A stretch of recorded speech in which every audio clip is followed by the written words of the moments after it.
I want to be able to wrap us up, and you can see the possibilities of this tool, and I think that our work may exceed too many characters to fill the function for today, but you're using it quite well, and you can think about the implications that you might have for your own curriculum.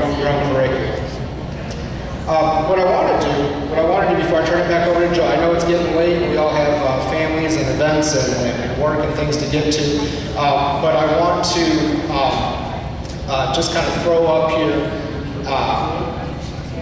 what we would have done to wrap up if we had a little bit more time. What I would suggest for you to do, okay, and especially from, at the 6th to 12th grade level, if your students have devices in class, go ahead and set up an account at Socrative, okay, and just put that essential question in there, okay, and use that in your next unit, and play around with that spreadsheet feature, because it's fairly simple to use, it's free, and it's a great tool. At the elementary level, if you don't have a class set, okay, you can still use it, just not as readily. But keep it in mind as a tool that you can use for formative assessment, to click in or to check in and try and to kind of get feedback. Okay, it's real simple to use and set up, and I kind of wanted to just make sure that we didn't skip over that step, so we didn't leave us dangling on the teacher side there.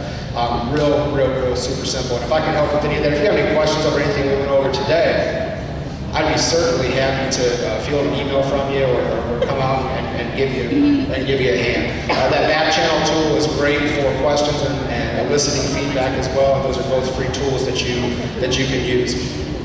I would invite you to reflect back on the process today, and also the material that was in the article and the video, and think about what you're currently doing in your classroom, and if that aligns to the suggestions that are made in those materials.